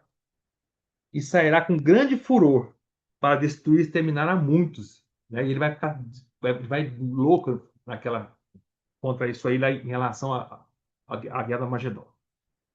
45. Armará suas tendas palacianas entre os mares contra o glorioso Monte Santo. O que quer dizer tendas palacianas? É que ele vai invadindo, ele vai dominando, tá? O poder dele. Quando fala entre os mares no plural, está falando de mares mais de um mar, né? Então ele falando que ele vai estabelecendo o domínio dele, vai invadindo, entre os dois mares e contra o glorioso Monte Santo. O que são esses mares e esse glorioso Monte Santo? Os mares diz respeito ali ao mar Mediterrâneo, aquela região do mar Mediterrâneo e o mar da Galileia. E alguns até falam também dali do mar Morto, tá? Os são mares. E entre essa região, do mar Mediterrâneo e o mar da Galileia, estendendo-se ao Mar Morto, porque na verdade a Galileia fica em cima. O Mar da Galileia. Aí sai o Rio Jordão no sul do Mar da Galileia, vai fluindo, fluindo, quase separando assim Israel atual da Jordânia, né? Em quase todo o período que corre o Rio Jordão, sai do sul do Mar da Galileia, quase tudo é divisão entre Israel e Jordânia. Só uma parte próxima do Mar da Galileia que não é. Mas a mais para o sul é a divisão entre Israel e Jordânia. E vai culminar, o Rio Jordão vai morrer lá no Mar Morto. Então, ou seja, é entre a região de Israel, do lado leste de Israel, que é Mar da Galileia, Mar Morto e Rio Jordão, e a região oeste de Israel, que é o Mar Mediterrâneo, entre esses dois mares tá a nação de Israel todinha, atualmente. Então, ele vai botar os palácios dele, vai pegando poder nessa região todinha de Israel. Mas ele vai vindo dos dois lados, né, de um lado do Mediterrâneo, do lado do Rio Jordão, ele vai vindo para chegar contra o Monte Glorioso. Que Monte Glorioso é esse? É o Monte Sião. Monte Sião é onde está atualmente aquele ali, o Dom da Rocha. O Dom da Rocha ali, ó, aquela imagem, a imagem toda que vocês estão vendo aqui, ó, era um monte antigamente chamado Monte Sião, tá? Na verdade, o Monte Sião está mais para cá e aqui, né? Toda essa região aqui, na verdade, era um monte, né? Que foram destruindo e aplanando, mas era um monte. Então, o Monte Sião, o Monte Glorioso, Santo é o Monte Sião, onde está o templo. Essa região do templo aqui, né? Ou o Monte Moriá. O Monte Sião mais um pouco para cá, o Monte Moriá mais para cá, onde está o templo, mas eram dois montes muito próximos. Na verdade, tudo é considerado atualmente hoje como Monte Sião. Tá? Naquela época, o Monte Sião ficava mais ou menos aqui, o Monte Moriá aqui, né? Onde Abraão quase sacrificou Isaac. E justamente essa pedra aqui onde que está aqui dentro do Dom da Rocha, era onde Abraão ia sacrificar Isaac. E foi aqui que foi reconstruído, foi construído, desculpe, o primeiro templo de Salomão, foi destruído por Nabucodonosor e foi reconstruído de novo por Zorobabel e foi ampliado por Herodes, que era o templo de Herodes, tá? Só que hoje toda essa região aqui é chamada em forma generalizada, o termo mais geral de Monte Sião, tá? Então o anticristo vai armando as suas tendas de poder desde o mar Mediterrâneo de um lado até chegar cercar Jerusalém por esse lado aqui e vai vir pelo outro lado também do Jordão, do mar da Galileia e o mar Morto por esse lado aqui, os dois em direção a Jerusalém, ó, o Monte Sião, para cercar a guerra do Armagedon, tá? Que ele vai cercar ali Jerusalém no Vale de Josafá, que é esse vale aqui, o Vale do Cedron, tá? Mas para não falar sobre isso aí, não se preocupe com isso aí, tá? Vai chegar em Apocalipse 14 e Apocalipse 19, vão falar muito claro da guerra do Armagedon, tá bom? Então, bom, terminamos Daniel 11. Ah, mas se terminar o versículo, né? Fala assim, 45. Armará suas tendas palacianas entre os mares contra o glorioso Monte Santo, mas, graças a Deus pelo mar, mas eu não podia terminar de falar isso, né? Sem falar isso. Mas chegará o seu fim. Amém!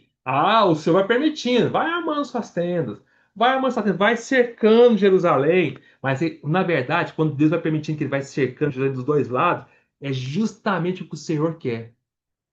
Ele quer que ele venha, o anticristo, com seus exércitos dos dois lados, né? Para cercar Jerusalém, porque ali vai ser aos olhos do Senhor, no Vale do Cedron, aqui, Vale de Josafá, onde ele vai estar cercando, vindo pelos dois lados, justamente vai ser aos olhos do Senhor o lagar. É como se o anticristo e seus exércitos foram uvas que estão chegando para o lagar. Lagar é aquele lugar onde se botava as antigamente para pisar, para sair o suco, né? Quando eles chegam aqui, se concentram aqui, você fala, opa, chegou no ponto que eu queria. Pode armar, vai armando, vai armando, vai armando. Quando chega o ponto, aí o Senhor desce, Apocalipse 19, na vinda pública do Senhor, e pisa o anticristo e seus exércitos como se pisa uvas de um lagar. E aí quando você pisa azul, o que acontece? Sai o suco das uvas, né? Forma um rio de uva, de suco de uva. Mas o que vai, como o anticristo e seus exércitos são aos olhos do Senhor como uva, mas o que vai fluir não é o suco vermelho de uva, é o sangue deles. Vai fluir o sangue deles, que vai formar um rio, vai correr cento e tantos quilômetros, vamos falar isso mais para frente, cento e tantos quilômetros de rio, e é tanto sangue que vai correr que vai ser até o nível do freio dos cavalos. 1 metro e tanto de altura de profundidade de rio de sangue. Mas chegará ao seu fim e não haverá quem o socorra. Quem pode socorrer? Nem Satanás, que honrou ele, deu poder para ele, poderá socorrer. Porque ninguém pode vencer o nosso Senhor. Amém, irmãos? Então, aqui nós terminamos a profecia sobre o anticristo de Daniel, tá? É, E Daniel 12 continua falando também a história, mas eu não vou prosseguir mais, né? Vamos voltar para Apocalipse 13 agora. Ah, vamos lá. Apocalipse 13, né? Fala assim. Eu vou falar só um pouquinho mais de Apocalipse 13, tá, irmãos? Aí a gente finaliza essa mensagem para não ficar muito extensa. Mas vamos lá. Apocalipse 13. Eu quero que vocês, irmãos, por favor, voltem as suas Bíblias para Apocalipse 13, que agora vamos ficar em Apocalipse 13, tá? Então chegamos aqui em Apocalipse 13. Vamos ler o primeiro versículo, Apocalipse 13, 1. Vi emergir do mar uma besta. Que mar é esse? Que ela surge é o mar Mediterrâneo. Então, o anticristo vai levantar o seu poder inicialmente na região do mar Mediterrâneo, tá?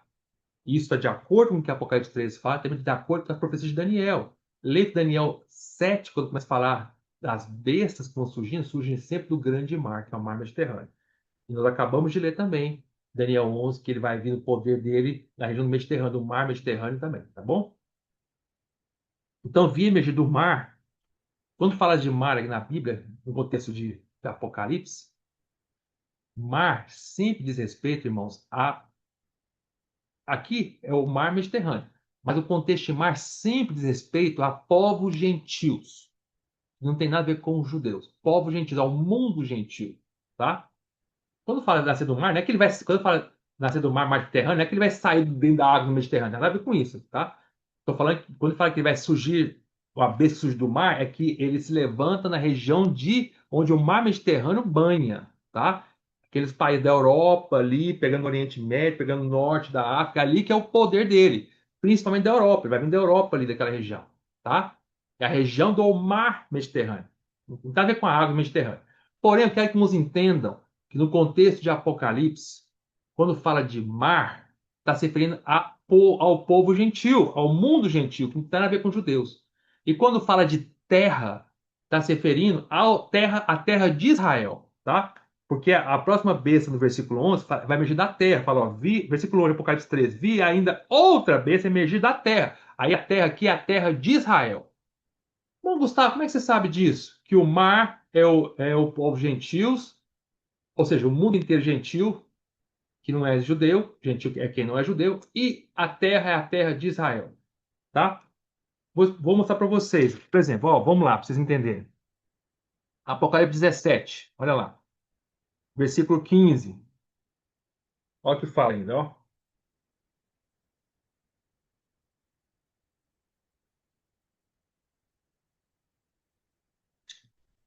Ó, vocês sabem, quer ver, ó? Deixa eu mostrar para vocês. Olha o versículo 17, Apocalipse 17, versículo 1 primeiro, ó.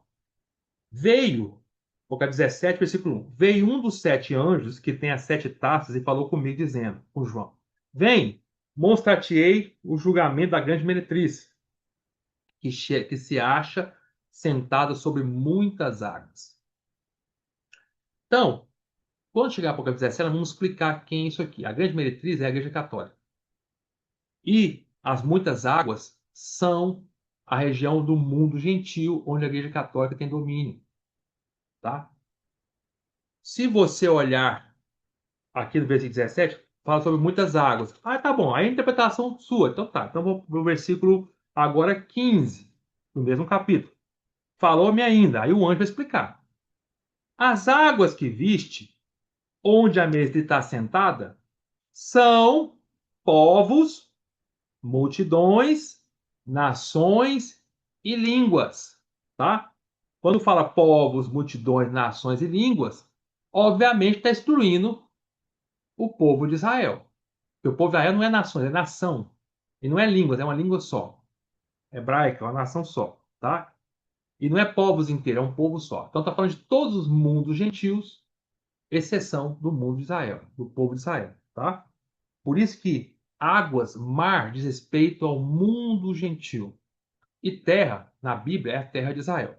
Se você pegar Isaías agora, vamos pegar outra testemunha, pegar a primeira testemunha, né? A Bíblia tem que ter duas testemunhas pelo menos para confirmar algo, né? Então, Isaías 57, versículo 20. Vamos ler lá. 57, versículo 20. Olha o que fala lá. 57, capítulo 57, versículo 20 fala assim: Mas os perversos são como o mar agitado, que não pode aquietar, cujas águas lançam de si lama e lodo. Para os perversos, diz o meu Deus, não há paz. Quando está se falando dos perversos, está se referindo àqueles que não são do povo de Deus, tá? Claro, existe perverso dentro do povo de Deus, que é os judeus? Sim. Mas aqui o contexto é aqueles que não servem ao Senhor, tá bom? Na época do Velho Testamento, não serve o Senhor, está assim, não eram judeus. Entenderam, irmãos? Então, voltando. O mar, Apocalipse 13, que a besta sai, é o mar Mediterrâneo. Aí fala, continua. Vi emergir do mar uma besta, mar Mediterrâneo, porque as nações gentílicas ele envolve, excedendo, claro, com exceção seja Israel, do Oriente Médio, né? Que é aí a terra na profecia. Continua. Que tinha, vi emergir do mar uma besta que tinha 10 chifres e 7 cabeças. Nós já explicamos para os irmãos, vamos explicar de novo. Ele tinha 10 chifres e 7 cabeças. E sobre os chifres, os 10 chifres, 10 diademas. E sobre as cabeças, nomes de blasfêmia. Vamos explicar isso. Já explicamos, vou explicar de novo para os irmãos. Porque agora, a partir dessa mensagem agora, irmão, nós vamos entrar em Apocalipse 3, detalhe por detalhe, versículo por versículo. Tá bom? Até aqui, nós falamos de Daniel, a profecia do anticristo. Agora vamos entrar propriamente em Mateus 13. Então, perdão, Apocalipse 13. Tá? Mateus 13 não, Apocalipse 3, desculpe. Então, vamos explicar esse versículo. Então, fala: Vi emergir do mar uma besta que tinha 10 chifres e 7 cabeças. Então, vamos imaginar: tinha 7 cabeças e 10 chifres. Se você olhar, está falando de Cristo, que é essa besta. Se você olhar, é exatamente igual o que Satanás tinha, que é o dragão de Apocalipse 12. Vai um capítulo anterior, que é Apocalipse 12, no versículo 3. Ó, Apocalipse 12, versículo 3, quando vai descrever Satanás, que é o dragão, fala assim, ó. Vi também outro sinal no céu, e eis um dragão grande vermelho com 7 cabeças, 10 chifres, e nas cabeças 7 diademas. A única diferença são a quantidade de diademas. Mas Satanás, ele é descrito como tendo 7 cabeças e 10 chifres. E o anticristo é descrito como tendo também 7 cabeças e 10 chifres. A diferença do anticristo para Satanás, na descrição de Satanás, que é o dragão, é o número de diademas. O anticristo tem 10 diademas iguais aos 10 chifres e Satanás tem apenas 7 diademas, tá? Para 7 cabeças, tá? Na O que quer dizer? Ou seja, se a descrição do dragão é igual à descrição do anticristo, nós já começamos a entender que o anticristo vai ser a falsa corporificação de Satanás. Satanás vai se falsamente corporificar no anticristo. O anticristo vai ser exatamente o que Satanás quer que ele seja. Falsamente corporificação, né? Porque a única verdadeira corporificação é Cristo. Por isso que o anticristo é anticristo, vai tentar ser igual a Cristo, mas contrário a Cristo. Assim como o Senhor Jesus Cristo é a verdadeira e única corporificação de Deus, quando Deus tornou-se carne, o Verbo se encarnou, Deus Pai se corporificou no Filho, Cristo é a verdadeira e única corporificação de Deus, o anticristo vai imitar Cristo para ser contra Cristo, para tentar iludir as pessoas que ele como se ele fosse o Cristo, mas sendo contra. Ele vai ser uma falsa corporificação do Deus dele, do pai dele, que vai tentar imitar a Deus Pai, que é dragão, que é o dragão Satanás. Então eles têm a mesma descrição, irmãos. O que são é, as sete cabeças que Satanás tem e o anticristo também tem? Sete cabeças são sete, nós já lembro para vocês, são sete imperadores do Império Romano que teve, tá? Porque o Império Romano são 7 Césares, tá? Sabe que César não é o nome, tá? César é o título, quer dizer imperador, é título, quer dizer presidente, imperador. Por isso tinha Júlio César, Júlio presidente, Júlio imperador, César Nero, imperador Nero, César Domiciano, imperador Domiciano, né? César Augusto, imperador Augusto, entendeu? E assim vai. César Tito, César Vespasiano, e assim vai, tá? Então, ao todo, o Império Romano teve cerca de 12 imperadores, 12 Césares. Quando a gente fala 12, é o que vale. Depois eu vou explicar isso melhor para os irmãos. Isso aí é o que vale na profecia bíblica, tá? Só que desses 12, é, o que mais vão importar, depois vamos falar isso mais para frente, vamos explicar para os irmãos, são esses primeiros 7, tá? Os primeiros 7 foram os mais malignos que quiseram ser como Deus, tá? E esses 7 que contam para a profecia bíblica. E os 7 são os que morreram abruptamente, tá bom? Isso eu vou explicar para os irmãos lá em Apocalipse, capítulo 17, tá? Com detalhe para os irmãos, tá bom? Então, os 7 Césares piores que queriam ser como Deus são as cabeças de Satanás. Satanás ele se expandiu nessa terra por meio desses 7 imperadores do Império Romano. E ele vai continuar tendo esse poder por meio desses 7 imperadores, dessas cabeças, né? É o poder que deram o poder. Então, e o anticristo também é a mesma coisa, porque ele tá imitando Satanás. E quando fala dos seus chifres, já falando porque as cabeças são as 7 Césares, tá? Explicando para os irmãos já também, tá? Se vocês quiserem lembrar, tá? Por que que são, tá lá em Apocalipse, capítulo 9, 17, 9. Apocalipse 17, versículo 9. Versículo 8 fala assim, ó. Apocalipse 17, versículo 8. Só para lembrar para os irmãos, tá? Fala assim, ó. A besta que viste, tá falando do anticristo, Apocalipse 17, versículo 8. A besta que viste era e não é, quando fala era e não é porque ela morreu e ressuscitou, que é o anticristo, né? Morreu é que ele era. Ressuscitou é que ele não é. Ele ressuscitou, ele está vivo, mas ele não é a mesma pessoa que era antes. Olhando fisicamente, é a mesma pessoa, mas com outro espírito dentro dele. Por isso que é a besta que era e não é, tá? Está para emergir do abismo. Por que emergir do abismo? Porque João está descrevendo o que vai acontecer, tá? Vai vir um espírito do abismo, que é o espírito de César Nero. Depois eu vou explicar com detalhe para os irmãos. E vai entrar dentro de Cristo quando ele morrer. Ele morre. Aí Satanás vem lá. Lembra? Satanás vem lá em Apocalipse 9. Cai do céu, porque ele é derrotado lá no céu, Apocalipse 12, ele é derrotado no céu, cai para a terra, sabe que pouco tempo lhe resta, 3 anos e meio. Aí ele vai lá, é dado a ele o poder para isso, ele vai lá, abre o abismo. Onde fica o abismo? O abismo fica no fundo do mar, tá? No centro da terra também, no fundo do mar. A boca do abismo fica no fundo do mar. Por isso que ninguém vê. O mar está coberto, tá? Por isso que o mar está sempre relacionado com demônios, com tudo quanto é coisa terrível. Você sabe disso, né?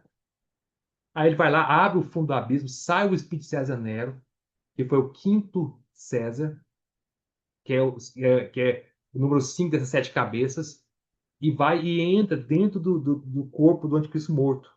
Aí ele ressuscita como uma nova pessoa. É uma outra pessoa, mesmo corpo, mas é uma outra pessoa. É Nero agora atuando nele. Tá? Eu estou falando aqui, ó. E está para emergir do abismo e caminha para a destruição. É interessante isso, né? Para emergir do abismo. Vamos parar um pouquinho. Lá em Apocalipse 13 fala que a besta emerge do mar. Aqui, Apocalipse 17 hoje, fala que a besta emerge do abismo. Pera aí, irmão Gustavo, a besta emerge do mar ou ela emerge do abismo? Ela tem uma dupla origem. E eu não estou confundindo, não, é a mesma coisa, mas é dupla origem, modo de falar, mas é o mesmo lugar. O mar, aqui está uma prova que o abismo está no mar. A besta emerge do mar, a besta emerge no abismo. Onde está o abismo? No mar. Tá? Como ela emerge do mar, claro, o mar ali é o sentido do poder do mar Mediterrâneo, em volta ali. Aqui do abismo é literalmente do fundo do mar que sai lá do fundo do mar e entra na besta que vai ter o domínio da região todinha ali do mar Mediterrâneo. E daí para o mundo inteiro querer influenciar. Certo? Como é que você sabe, Bom Gustavo, que o mar, o abismo, a fonte do abismo está lá no fundo do mar? Onde você sabe disso? Vamos ler lá. Romanos 10, Romanos 10, capítulo 10, versículo 7. Olha lá. Interessante demais. A Bíblia é muito perfeita, não é, irmãos? Ela encaixa certinho, né? Romanos capítulo 10, versículo 7, fala, ó, em relação a Cristo, né? Fala, ou quem descerá ao abismo, descerá ao abismo. Tá falando que o Senhor, né? Ó, isto é, para levantar Cristo dentre os mortos. Foram para descer ao abismo, porque quando o Senhor morreu, ele não só foi para o ar, mas também o Senhor foi até o abismo. Sabia disso? Foi mais profundo que o Hades. O Hades está no centro da Terra. Mas o Senhor foi mais ainda mais profundo e foi até o abismo, a região onde estavam os demônios, principalmente, né? E aqueles anjos caídos que perverteram lá em Gênesis 6, né? Que se uniram que se uniram com os filhos, as filhas dos homens, né? E criaram os Néfilins, né? E esses foram julgados por Deus, jogados lá no abismo, no fundo do mar. Por que esses dois versículos, irmão Gustavo? Para falar que o mar está no fundo, para falar que o abismo está no fundo do mar. Aqui não fala que o abismo está no fundo do mar, mas aqui fala para nós, nesse versículo, que o abismo está na região inferior da terra. Por que você sabe isso, irmão Gustavo? Porque fala aqui, ó, quem descerá, não é quem subirá. Não é quem subirá ao abismo. Se falasse que quem subirá ao abismo, o abismo está na região do céu. O Senhor Jesus está falando de Cristo aqui. O Senhor Jesus estava nessa terra vivendo, certo? Morreu, não morreu? Quando o Senhor Jesus morreu, aqui fala que ele não subiu ao abismo. Se subisse ao abismo, o abismo está na região mais alta que a terra. O Senhor quando ele morreu, ele foi colocado no sepulcro na terra. Então, a terra é o nível, nós estamos aqui. Aqui não fala que o Senhor subiu ao abismo. Se for subir, o abismo está na região do céu. Aqui fala que ele desceu ao abismo. Então, ele saiu da terra, foi mais profundo que a terra. Desceu a terra. Para quê? Para levantar Cristo entre os mortos. Entenderam, irmãos? E o Senhor desceu até o abismo mesmo. Outro versículo para mostrar para os irmãos onde está o abismo. Está no mar. Esse aqui mostra que o abismo está na região inferior. Não fala que está no mar. Fala na região inferior da terra. Agora, como é que a gente sabe que esse região inferior da terra está, a boca do abismo está lá no mar? Agora que eu vou mostrar para vocês. É Mateus 12, versículo 40. Mateus 12, versículo 40. Fala assim: ó, porque assim como esteve Jonas 3 dias e 3 noites no vento do grande peixe, assim o Filho do Homem, que é Cristo, estará 3 dias e 3 noites no coração da terra. Então aqui mostra que o abismo está no coração da terra, que o Senhor foi lá para o coração da terra. Mas não fala que é mar ainda. Como você está falando que é mar, então, Gustavo? A região do mar é aquela história que eu vou ler para os irmãos, já li para os irmãos, quando o Senhor entrou na região da Gadária, né? Dos Gadarenos, lembra? Aí tinha uma legião de demônios, o Senhor expulsou de um jovem, a legião. Legião era milhares de demônios, né? Acho que era 3.000 alguma coisa de demônios. Quando fala legião, diz respeito a uma legião de romanos. A legião de romanos tinha 3.000 e tantos homens, tá? Então, para a legião de demônios tinha 3.000. Acho que é 3.000 ou 5.000, alguma coisa assim, tá, irmão? Não falo de cabeça. Sei que eram milhares, mais de 1.000 demônios. Estavam dentro daquele jovem. O Senhor expulsou, aí os demônios falaram assim: é, não nos mande ainda voltar, não nos atormente antes da hora, né? Não nos joguem lá no abismo, ainda lá no abismo, abismo mesmo, né? Aí, mas deixa-nos ir para os porcos. Aí você falou, vai. Aí quando eles entraram nos porcos, os porcos se precipitaram para dentro do mar. Por quê? Porque é a região de habitação dos demônios. Então os demônios fizeram os porcos caírem no mar, porque mar é onde eles habitam, tá? Os demônios. Mas não foram para o abismo. O abismo é o centrão, lá no fundão do mar. Foram para a região só do mar. Se você observar, é interessante. Todas as cidades marítimas são as mais pecaminosas e violentas que tem. Pode observar. No nosso país, como exemplo, as cidades mais pecaminosas e mais perigosas, violentas, são as marítimas ou próximas do mar.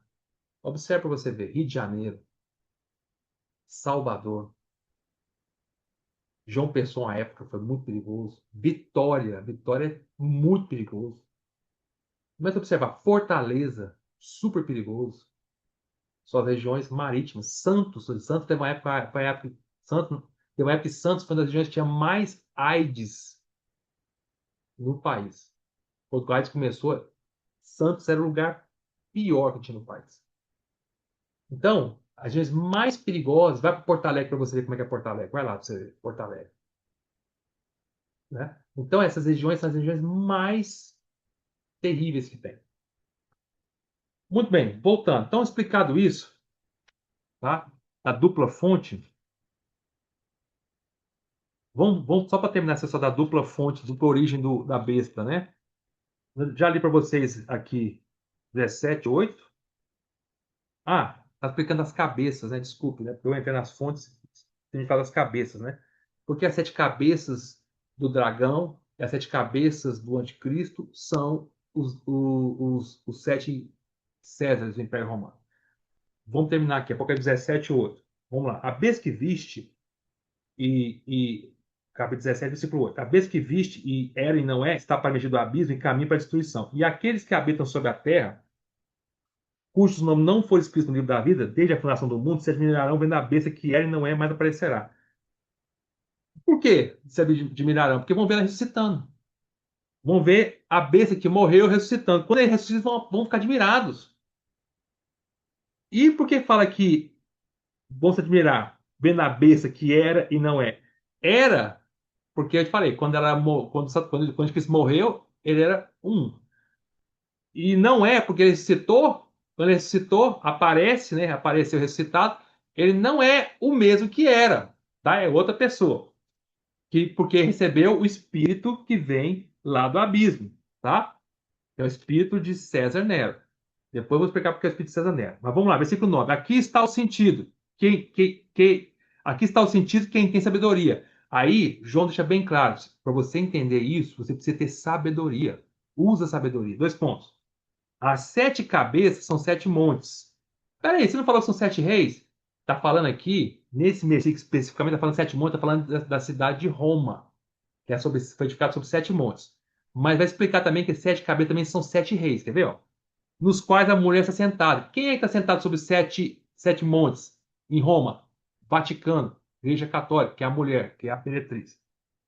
Aí eu vou explicar também, ó. São também sete reis. São os sete reis, sete imperadores do Império Romano que teve no passado. Dos quais caíram cinco. Quando fala caíram, é morreram. Por isso que eu falo na profecia, só conta os que morreram abruptamente. Ah, pera, irmão Gustavo, todos os sete já morreram. Sim, todos os sete morreram, mas quando fala caíram, morreram de forma abrupta, não de forma natural, não de velhice, tá? Mas de forma abrupta, tá? Dos quais caíram cinco. Desses, quem é esses cinco? O último, o quinto, foi Nero. Um existe. Quando fala um existe, eu estou explicando para vocês aqui agora, mas depois eu vou explicar mais para de novo isso aqui. Quando fala um existe, João estava falando na época dele. Quem existe na época de João? Domiciliano, que era o sétimo, tá? E o outro ainda não chegou. Quem é esse outro que ainda não chegou? Vai ser o anticristo, que quando ressuscitar. E quando chegar, tem que durar pouco. Por quê? Porque ele vai durar só 3 anos e meio. E a besta, que era e não é, também é ele, o oitavo rei. Por que o oitavo rei? Porque quando o anticristo ressuscitar, o espírito de César Nero, que é o quinto, entra nele. Quando ele entra, aí ele passa a ser o oitavo imperador do Império Romano. Porque o sétimo era domicílio na época de João. Entendeu, irmãos? Ele vai ser o oitavo. Só que na verdade ele é o oitavo, ele é o corpo do anticristo, certo? Por isso é contado como oitavo, mas com o espírito do quinto, que é o César Nero. É Nero. Tá? Procede do sete. Por isso que fala que procede do sete. Porque ele vem, o corpo dele não procede do sete, mas o espírito dele vem lá do abismo, vem do César Nero. Por isso que ele procede do sete. Ele é o oitavo, mas ele procede do sete. E caminha para a destruição, porque vai 3 anos e meio, vai ser destruído no final da grande tribulação, quando Cristo vier na vida pública dele. Entenderam, irmãos? Tá? Então, as sete cabeças que fala em Apocalipse 13 que o anticristo tem, são esses sete Césares. E ele é o oitavo. Entenderam, irmãos? Ele é o oitavo. Ou seja, é ele com sete cabeças. Estão entendendo, mais ou menos? Não sei se eu confundi vocês, tá? Volta para o Apocalipse 13, versículo 1. Vi emergir do mar uma besta que tinha 10 chifres e 7 cabeças.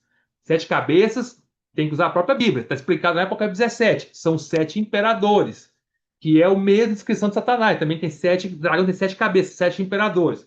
E quem são os 10 chifres? E os 10 chifres quem são? Os 10 chifres são esses reis que vão surgir lá na Europa, ali na região do Mar Mediterrâneo. São 10 nações que vão dar poder para o anticristo, tá? Como é que você sabe? Lá, Apocalipse 17 de novo, volta para lá. No versículo 11, não, 12. Nós lemos lá Apocalipse 17 até o 11, nós lemos. Agora vamos para o 12. Vai explicar. Apocalipse 17, 12. Os 10 chifres, estou lendo Apocalipse 17, 12. Capítulo 17, versículo 12. Os 10 chifres que vi são 10 reis. Está muito claro, né? Os quais ainda não receberam o reino. E quando João falou isso, eles não tinham começado e nem começaram até hoje. Esses 10, quer dizer, em teoria, nós sabemos que ainda não começou. Inclusive, esses 10 reis, irmãos, são os 10 dedos da imagem de Daniel 2. Lembra? Os 10 artelhos, os 10 dedos do pé. Lembra da imagem? Cabeça, Império Babilônico, cabeça de ouro. Peito e braço, Império de prata, Império Medo-Persa. Quadril e bronze, quadril e lombo de bronze, Império Grego Macedônico. Pernas de ferro, duas pernas de ferro, Império Romano, e pés com 10 dedos, 5 em cada pé, metade ferro, metade barro. São os 10 reis que vão surgir ainda. Nós estamos atualmente, irmãos, na região do tornozelo, ali, quase próximo de surgir esses 10 reis. E esses 10 reis vão ser os chifres de Satanás e os chifres do anticristo. Tá? Chifre, lembra? Chifre na Bíblia diz respeito a poder. Esse 10 reis, chifre significa poder. Poder de um animal estava no seu chifre, tá? Então, e o chifre o animal usa para ter poder, para lutar, né? Então, esses 10 reis vão dar os seus poderes, os seus autoridades para o anticristo. Na verdade, quem está guiando todos eles é Satanás com seus 10 chifres. Satanás dá o poder para esses 10 reis, e esses 10 reis vão dar o poder para o anticristo, que vai ter 10 chifres. E tudo vem aliado a 7 cabeças, porque o anticristo vem do Império Romano no seu poder. No poder, tá? Não na descendência de sangue, mas no poder. Só para terminar aqui, fala, mas, ao versículo 12, os 10 chifres que vi são 10 reis, os quais ainda não receberam o reino, mas receberão autoridade como reis com a besta durante 1 hora. Durante certo período de tempo, eles vão ter poder junto com a besta. Depois eles vão dar o poder para a besta. Olha o versículo 13. Tem estes um só pensamento. Estes 10 reis têm um só pensamento. E oferecem à besta, dão para a besta o poder e a autoridade que possuem, os seus chifres. Entendeu, irmãos? Tá? E assim depois vamos explicar melhor isso aqui mais para frente, tá, irmãos? Então, vamos terminar aqui Apocalipse 13, versículo 1. Aí eu termino. Fala. Sobre os chifres, 10 diademas. O que é diadema? Diadema quer dizer, são coroas de glória. É como se fosse. Diademas é como se fosse. Igual o diadema de uma mulher, né? A mulher bota diadema. A diadema, como a mulher bota diadema na cabeça, é como se fosse uma glória, é como se fosse uma coroa. Tá? Então, diadema significa glória, majestade. Ou seja, os 10 diademas são a glória desses 10 reis que vão dar a sua glória, o seu poder dos seus reinos para o anticristo. Tá? Por isso são 10 diademas. E sobre as cabeças, sobre as 7 cabeças, nomes de blasfêmia. Por que nomes? Aqui não fala sobre. Olha como é que é perfeito. Fala assim, sobre as cabeças, não fala. E sobre as cabeças blasfêmias. Não fala assim. Se falasse, você entenderia, mas está falando sobre a cabeça nomes de blasfêmias. Nomes. Por que nomes? Porque esses 7 cabeças são 7 imperadores do Império Romano. Eles têm nomes. Entendeu, irmão? Por isso que eu estou falando. Houve 7, né? 7 que vão dar esse poder. Um deles é o quinto, que é Nero. Vamos falar de todos eles lá em Apocalipse 17. Eu vou listar para você todos os Césares, o nome deles, de cada um deles, para vocês entenderem isso aí. Vou entender perfeitamente. Vou falar de cada um deles, mostrar para vocês cada um deles, tá? Eles têm nomes. Agora, por que nomes de blasfêmia? Porque esses 7 Césares que houveram no Império Romano, todos eles se achavam Deus. Todos eles se colocaram como Deus, fizeram pessoas adorarem ele como Deus. Isso é blasfêmia contra o verdadeiro e único Deus. Tá bom, irmãos? Eu paro por aqui. Na semana que vem, nós vamos continuar o versículo 2 em diante, tá bom? Jesus é o Senhor.